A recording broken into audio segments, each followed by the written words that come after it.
డబ్బు ఎవరికి చేదు? ఆ లక్ష్మీదేవి ఎవరికి వద్దు చెప్పండి? ప్రతి ఒక్కరికి ధనం మీద వ్యామోహమే. డబ్బు వెనకే పరుగులు తీస్తారు.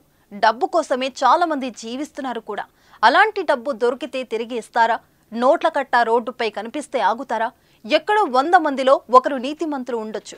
కానీ చాలా మంది దొరికిన డబ్బును ఇవ్వడానికి ఆశలు ఇష్టపడరు. తాజాగా ఓ మహిళకు ₹1,00,000 దొరికితే ఏం చేసిందో మీరే చూడండి. ముకుంద జ్యువెలర్స్ తెలంగాణలో మొట్టమొదటి ఫ్యాక్టరీ అవుట్లెట్ మన కొత్తపేటలో ఫిబ్రవరి 14న గొప్ప శుభారంభం.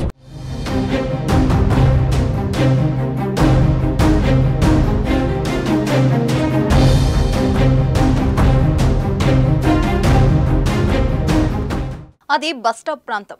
బస్సు ఎక్కేవారు దిగేవారితో కొంచెం రద్దీగా ఉంది. ఇంతలోనే ఓ బస్సు అక్కడకు చేరుకుంది. ప్రయాణికులు దిగడం కోసం కాస్త స్లో చేశాడు డ్రైవర్. అటువైపుగా ఎల్లో సారీ కట్టుకున్న ఓ మహిళ గబగబా నడుచుకుని వచ్చి ఒక్కసారిగా ఉంగి రోడ్డు మీద ఏదో తీసింది. తర్వాత నడకలు వేగం పెంచి అక్కడి నుంచి జారుకుంది. చుట్టుపక్కల వారు కూడా పెద్దగా ఆమెను పట్టించుకోలేదు. కానీ ఆ మహిళ రోడ్డుపై దొరికింది అక్షరాల ₹1,00,000 కట్ట. అవును, బస్సు నుంచి జారిపడ్డ ₹1,00,000. వెంటనే తీసుకుని వెనక్కి తిరగకుండా నడుచుకుంటూ వెళ్లిపోయింది. నాగర్ కర్నూలు జిల్లా అచ్చంపేటలో జరిగిన ఈ ఘటన షాకింగ్ కి గురి చేసింది. అక్కడ బస్టాండ్ లో ఉన్న ఓ బస్సు నుంచి ₹1,00,000 జారిపడ్డాయి. అయితే అదే సమయంలో బయట ఉన్న ఓ మహిళ ఆ డబ్బుల కట్టను గమనించింది. ఆలస్యం చేయకుండా తీసుకుని అక్కడి నుంచి ఉడాయించింది. ఆ డబ్బు ఎవరిదో అడిగి వారికి ఇచ్చేయకుండా చటుకున పట్టుకుని లట్టుకున్న లగెత్తింది.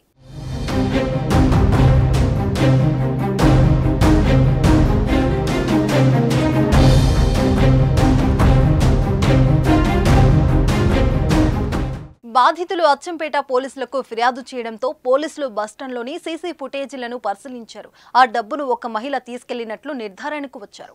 ఆ మహిళ కోసం పోలీసులు గాలిస్తున్నారు. మహిళకు డబ్బు దొరికిన దృశ్యాలు సామాజిక మాధ్యమాల్లో వైరల్ అవుతున్నాయి.